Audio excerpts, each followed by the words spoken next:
Germany, and Italy sucked our dollars dry and took the fun out of a good war. But Sam worked hard in his lab. Then Sam went to the Pentagon to peddle his wares, teach them damn Soviets to play techno-butch with us. Sam had him a clean atomic bomb. A little blast and a few things blown away, but mostly the silent neutron,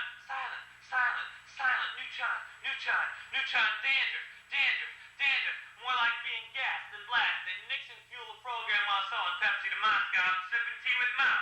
James Schlesinger, former head of the CIA, now energy for Carter, he hid the bomb in the water budget, tucked in between paper dams and millions of dollars to kill humans and animals, to penetrate the soft tissue, but not hurt the gold, not break the machines, leave the glass intact in the windows in Moscow and New York. Neutron warheads on cruise missiles backed by Jimmy Carter rapping about how much he loves old Bob Dylan. Echo of a hard rain gonna fall again, boy.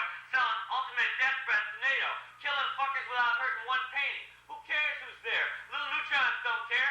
Fly through the air a predictable distance, then settle into the heart and lungs.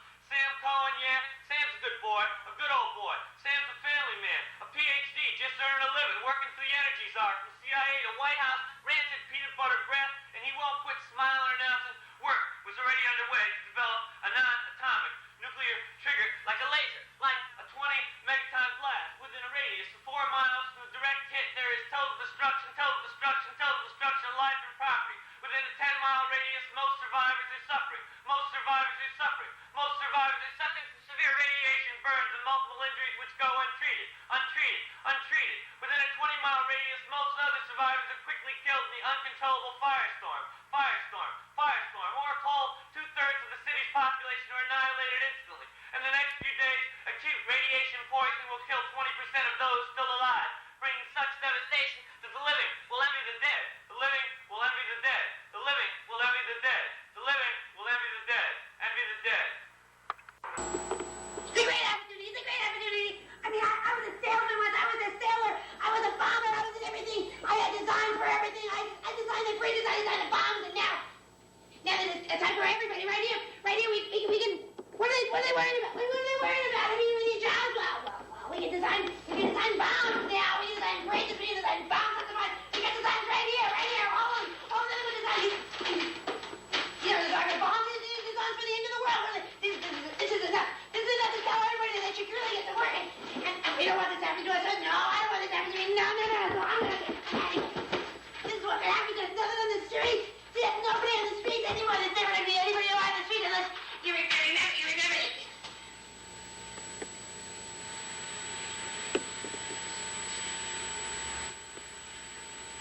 Where's my sewer? The hot rods, the double dick hot rods, the wells wouldn't hold. They were about to melt at any time. The facts are that in 1952, the AEC develops Rocky Flats plant under contract to Dow Chemical. In 1957, they have their first fire. 48 pounds of plutonium ignites. In 1958, they dump waste drums and place them illegally in an open field. In 1959, first discovery of leaking waste drums, while in Nevada, Ike nukes the volunteer soldiers. In 1965, a plutonium fire, at least 25 employees inhale 1 to 17 times permissible lung burden. In 1968, What the hell do you think is going on around here? What the hell do you think is all these little black lines over here? You think these just little black scratches all over here? The scratches, you know, the scratches. That scratches like scratches right over here. Scratches there, you know,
home robot build-it-yourself repair kit.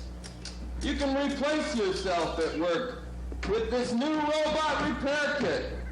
Just call 431-3367 for free sample instructions today.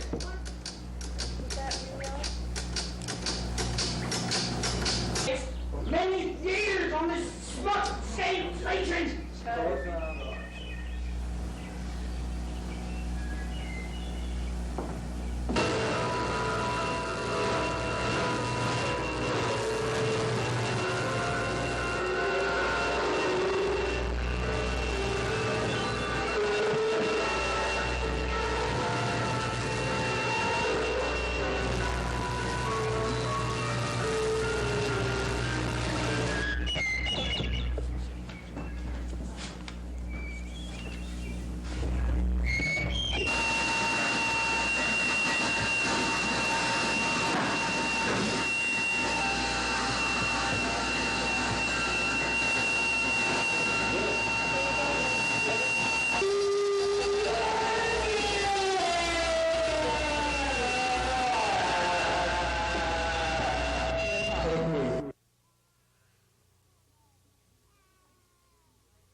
approaching from space towards the new body state centered in Italy. Earthquake-proof with fantastic structures through which we pass to the headquarters filled with animals below of the new space state in Italy after Italy won the World War.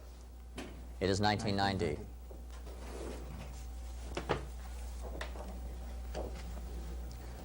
And this is the technique, the secret weapon, the air eye weapon. We had the eco-bomb, and then we had the air eye. The air eye was the development of the Italian technologists, along with the Germans and the Japanese, to find a way of observing the Earth, as it indeed is, using many spectral shots. And these are all different spectral readings of the same scene, the same locale, straight out of satellite photography. And it leads to that kind of complexity of color visions. There's one shot of, say, a desert, and there's a shot of the Sinai and a different kind of view. The first actions of the Italians were perhaps in the Sinai, and they were able to mediate the dispute between the Israelis and the Egyptians by saying, okay, we will create a new fertility site for the Palestinians, and we'll build up our marshes, and we'll build up marshes even in river basins. And there was the Sinai as it rejuvenated with new river flows coming down to the sea. It rejuvenates, as we saw before, green. Now we see a blue, a red image, an infrared image showing tremendous vegetative wealth. The Mediterranean begins to consolidate. We have the change in bird flight patterns until they get stronger and stronger, until a whole network of nutrient transfers around the whole of the Mediterranean basin, and the Mediterranean basin becomes a new state, a body state. The Navy gets into action by having the coastal waters, the estuaries, act up, then having offshore rigs thrown out into the sea, and then more offshore rigs for production of methane gas and seaweed. We have seaweed here, seaweed, and we have the rigs shipping the methane gas onto land into newfangled cities such as this. And this will be the new kind of cities in Libya, in Palestine, along the whole of the shore of the Mediterranean, earthquake-proof cities, cities furthermore fueled entirely by the sea.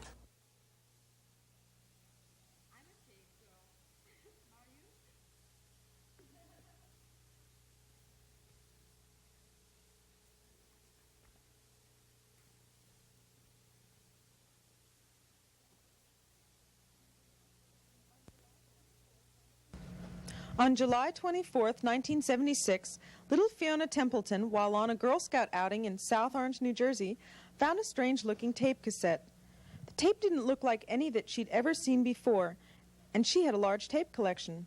The cassette was definitely not plastic. On it was a drawing of a hand with a strange ultraviolet light that radiated from the fingertips. The glow frightened her, but she was intrigued by it and called her friends and group leader over to see what she had found. They took the tape to the car to listen to it. The sound they heard was strange, not like anything they had ever heard before. No pattern or melody. They had never heard these types of instruments before. The girls' hands and toes began to tingle. They were energized by the music. When it was over, they ran back to the waterfall where they found it and began searching in the brush. Their energy seemed boundless as they lifted large rocks easily. They unearthed feathers, films, beads, brushes, photos, and fragments of film. One girl found a broken calculator. Jane Smith, their leader, was puzzled that they had found so many artifacts in one place and no skeletal remains. Yet clearly the objects were ancient. In a conversation with her daughter Kiki, she told her about the find. Little did she realize that this was the very thing that Kiki and the members of the East Side faction had been hoping to find.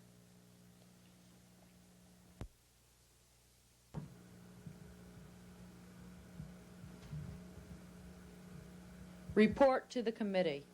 Cave Girls. 1,000,000 years before television. Origin unknown. Artifacts found New Jersey, Glasgow, Peiping, Rivington Street, New York City. Pre-thought. No written language. Acute visual orientation. Evidenced by their obsessive documentation of their surroundings. Non-agricultural. No craft tradition. Highly advanced technology. Diet exotic and varied. Nomadic. Now extinct.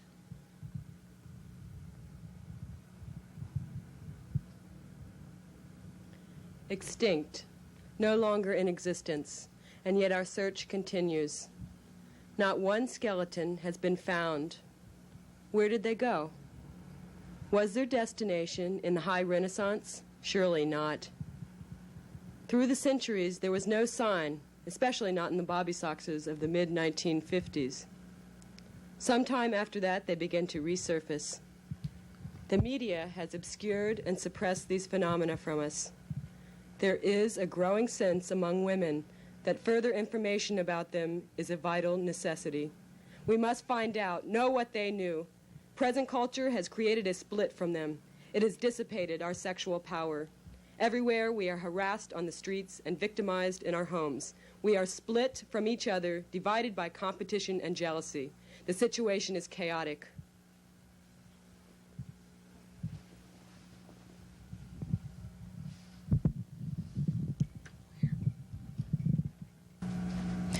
We need new forms, new structures of thinking before any of this can improve. We must employ any possible means towards this end. We began to seek traces of changes which had occurred in the overall environmental factors of our lives since the time of our ancestors from the past. Newly discovered potassium-argon dating methods were helpful in determining the age of the fossils and other organic evidence which we were uncovering, but the film and photos remained a mystery which kept eluding our tools. We decided to rephotograph the films with a video-linked data information system using micro-strip-line amplifier circuits, which would be super-sensitive for analyzing factors such as the grain of the film, the light and color gradations, as well as the apparent speed at which the film had been shot. Why were these women able to create some of the effects we observed? Was it simply the passage of these millions of years which caused these aberrations? The atmosphere was the most obvious place to begin comparison, and access to on-chip decoding devices was the next measure we would take. What we were really hoping to unearth would be some record of voices or animal sounds, since the atmosphere could probably be read with more accuracy from audio materials rather than film or photographic methods. Besides which, we were becoming increasingly fascinated with the idea that any vocal communications we could analyze might take us into realms of time, memory, or the lack of it, and communication that we hadn't even imagined possible. The work seemed to be expanding in a geometric fashion, and extended parallel systems of research seemed inevitable.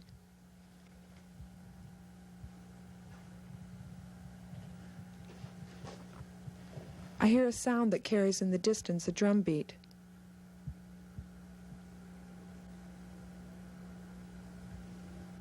Shadows on the wall appear as someone moving. I look up and it's gone. I have the feeling of being followed, but I turn and no one is there.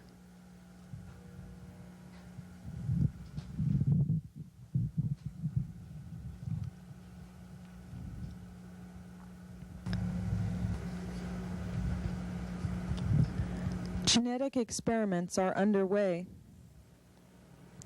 Are they reaching us on a subcortical level? What can be found in our own physiology? Ellen is interested in exploring possible subconscious residuals through hypnotic regression. Bibi and Julie are seeking the connection between body movement and thought processes.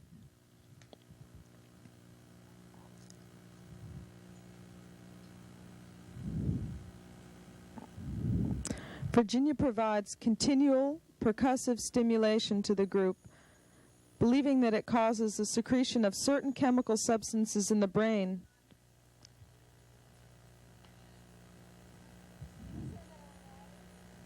Certain chemical substances in the brain that will help us to progress.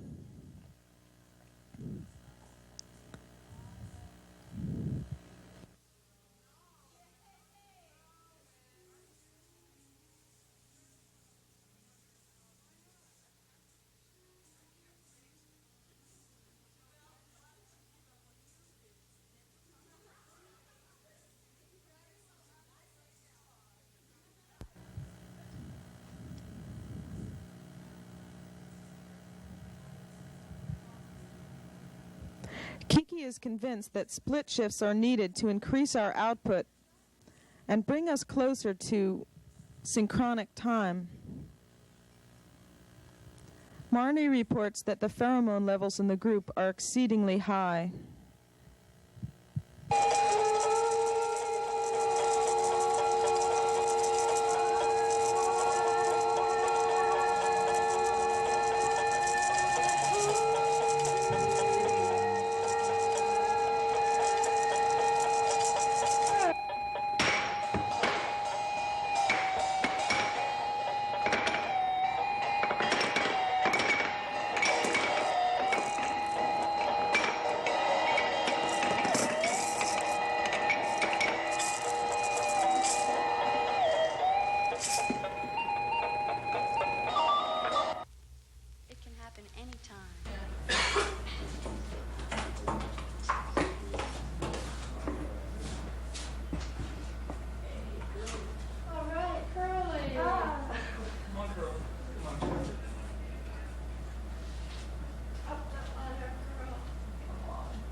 editor and publisher at Blister Magazine.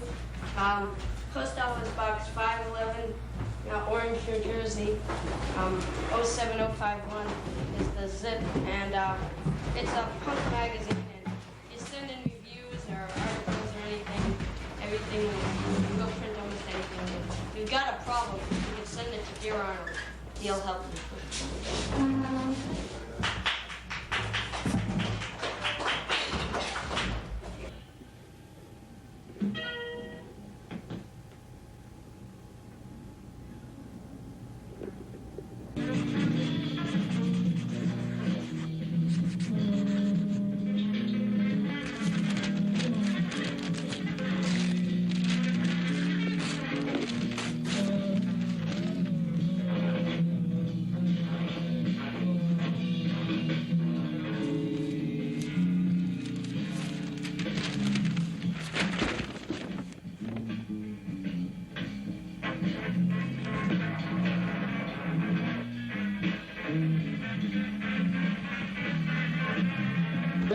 Time, goddammit, who's there?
Don't try so hard. Right. What does it take to move you anyway? What are you looking at this trash for?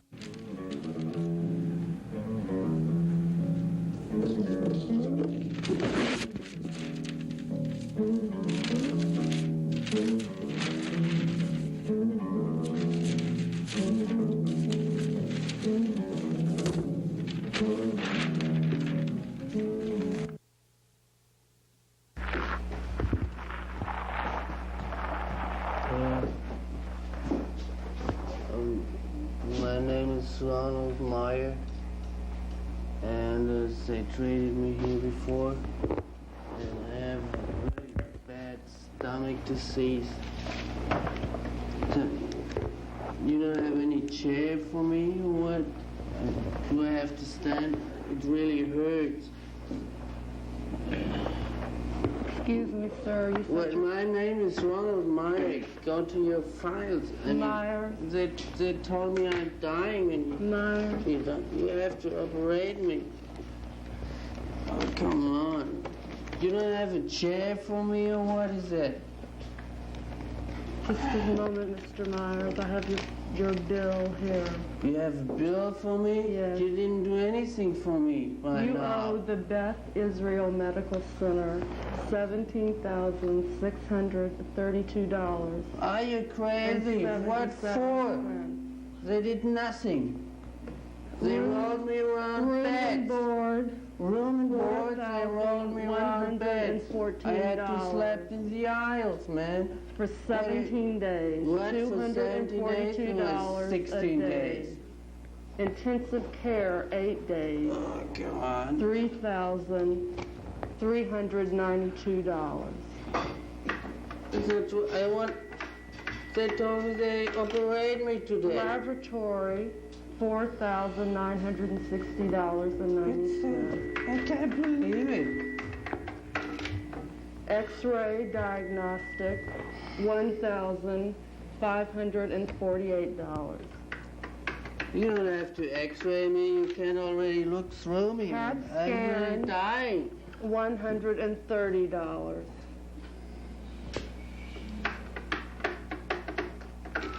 Electrocardiograph, $410.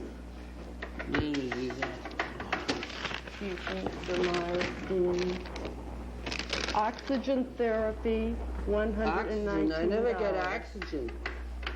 Never. Physical therapy, $259. Radioisotope, $50.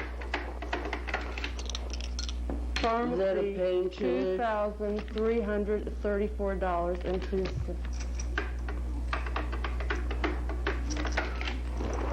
Telephone, $18.40. Telephone? I never phoned. What are you talking about? And miscellaneous, $15.45. So.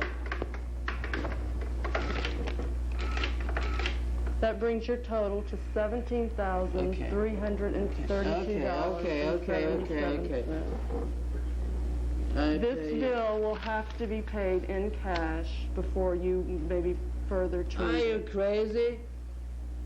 This is not a charity hospital, Mr. It's not Meyer. a charity. What? I mean, I'm dying. You want to let me die? I pay you $75 a month. For how many 100 years? No monthly payments. It must be paid in full in cash before further treatment. I may suggest the welfare office. All right, Curly. Come on, Curly. Come on. Up that ladder, girl. Come on, Curly. Get up. Let the camera see well. Can you make him do it again? Yeah.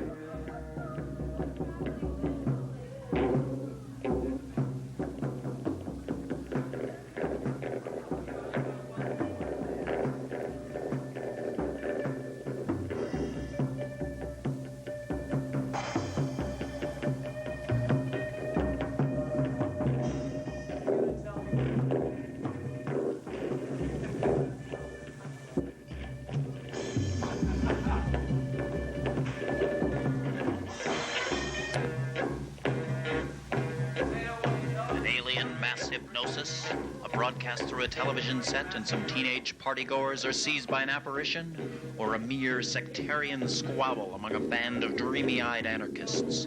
You figure you out as we take you with us tonight on a journey into the Reptile Mind.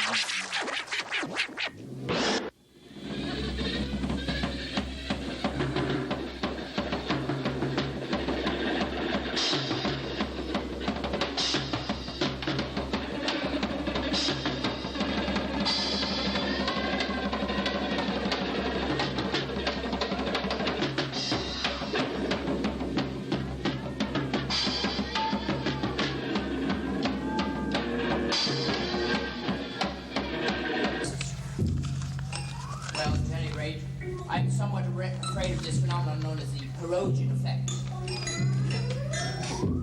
What I'm going to do is going to engage the entirety of brain, you see. The R complex, hitherto known as the reptilian brain, which is the joining together of the two hemispheres.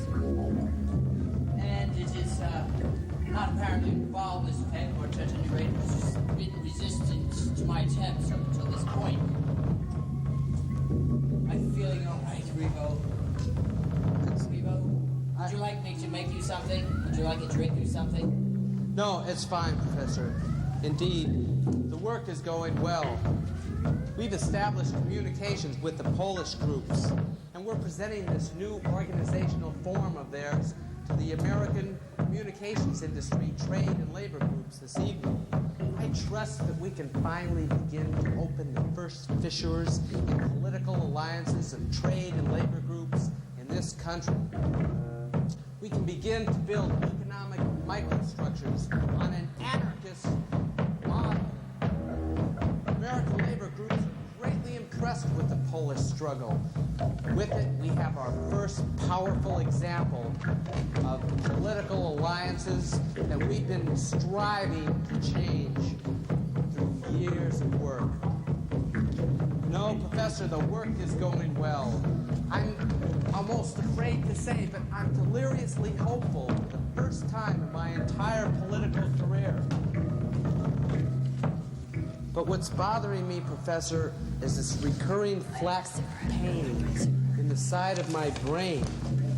You must remember, we spoke of it before. Yes. Haven't you had this neuralgia diagnosed yet? No, I don't think you understand, Professor. You don't understand this. Wait, let me explain. It's not the sharp pain anymore that we were speaking of before, but rather this flat, heavy pressure inside of my brain. And it's become connected with a farcical sort of comic strip dream that I've been having for the past 2 weeks. I become enraged with them. I focus in on the one who seems to be the instigator of this madness. Are we getting ready? Carol, this is your fault. You've never taken our work seriously. Now you persuaded the others to follow you into the nightclubs and saloons, to squander their energies on useless amusement, to partake in frivolous chatter and become toys of their sexual urges and lust. That's ridiculous. I've worked for the party as much as you have. You just don't even feel like you're alive if you're not at the library, you're not in a meeting hall giving some damn speech about some bullshit. We're going to another kind of party. Let's get ready now. Come on, we'll have a swell time. Hey, Rico, you ought to come I know with what's us. going on. Get rid of this crummy leather coat, these funky wingtip shoes. I'm going to get a cab. Are you coming? You're crazy. I have important work to do. Oh, Rico, you're that's such a child ridiculous. sometimes, Rico. I don't understand. Wait a minute. I have. This is What's very that? important. You're ignoring your responsibility. What's that bullshit on TV? What is it? Interrupting this commercial moment to review a special network premiere for our working on film series. I already said it. What's that bullshit on TV? This is really weird. We need this. What is it? This. Cut to this. Here, please. Robinson. Cut to this. Yeah. Okay, then you're alive. Tight shot. We could get the chair over there. Put the chair over there. 1 million BC in Sensorama. Hold on to your seats, everybody. Shake the cameras. Shake the cameras.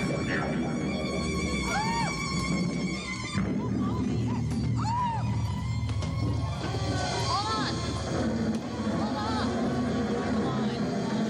Oh my God! Look at these monsters! This isn't a chick. Look out! One of them's coming our way.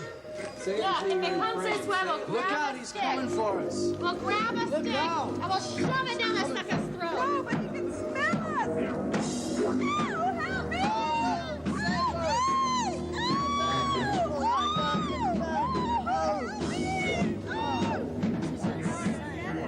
I suppose it was as if we'd become the raging inverse of ourselves, images of those whose mentalities we had so long despised. We had been transformed into the slaves of machinations and actions that were destroying the world. These terrible lizards were handling things now, transforming great stretches into destroying machines, into vicious reptilian things, and in some way I felt that we were joining them. We were all shaken from the ferocious reptile attack. I, more than the others, mauled as I was by the monster's claw, I found strangely little comfort in Joe's arms.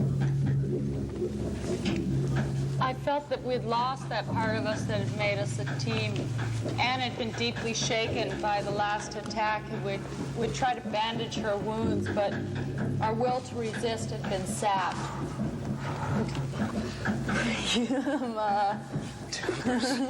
We huddled exhausted and hungry in the burnt-out cave. Tempers flared. Joe, come on, fix that fire already. It's getting cold in here. Hey, relax, and why don't you go out and get us some food instead of bitching at me, Carol? There's dinosaurs out there. It was then that the horrible transformations began to occur.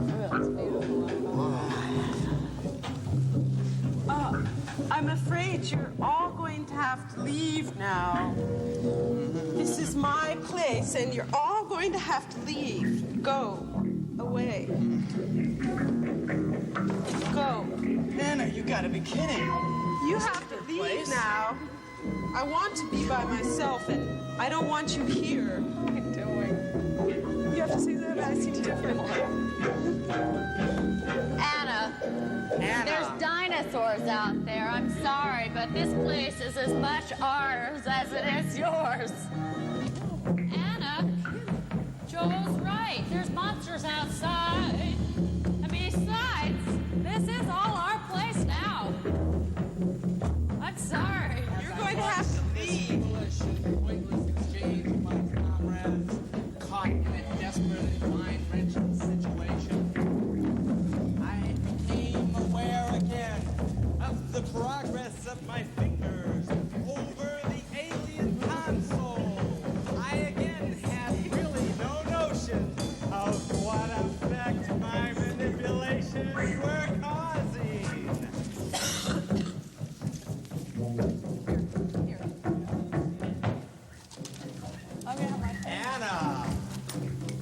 Anna, you seem so changed. Hey, you lay off Anna. You don't have a copyright on humanity. You sit back there with your glassy eyes looking over the rest of us. You're in this like all of us. But I wonder, somehow I feel that you're causing all this, like Anna said. Maybe she was right. We should have thrown you to the dinosaurs. Something drove me to confess at that very moment. You're right, Joe. This is my game, this little escapade with the monsters. And all of you, you're floundering in your goodwill. You haven't the least idea of what's going on or what there is to be done. And you're right, too, Joe. I am in control. They're coming in.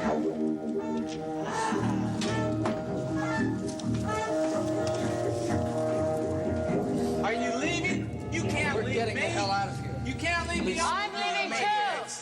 No, I'm leaving don't leave me. The monsters, they'll get me. They'll get me. Ah, they'll get me. Don't leave. Don't leave. Ah! Professor, sometimes I hear these creatures speaking to me in my dreams. Propounding principles for us to live by. And revealing the strange principles of their civilizations. Where's one not any of these strange communications? Well, there's one I do remember, Professor. One alien told me the principle of their star drive engines. It seems they move their ships by hitching a ride on patterns of turbulence in interstellar space. The turbulence is directly related to the density of matter, which in interstellar space is exceedingly thin. Apparently, the courses or twists of a system in turbulence are constant in time, such that one turbulence of X amount of matter takes Y amount of time. That is constant, irrespective of the spatial distribution of the matter. The movement of smoke, disrupted by the currents of air, like dye in the water. Yes, the theory you have outlined to me is absolute nonsense. But nonetheless, still, this turbulence is something that is being explored within the scientific community. Well, we're over the wetlands and lakes. They're absorbing patterns of turbulence. Matthew, the next one we're going back to after this is It may sound like a lot of malarkey to you, Professor, but that's what I've been going through lately. Relax.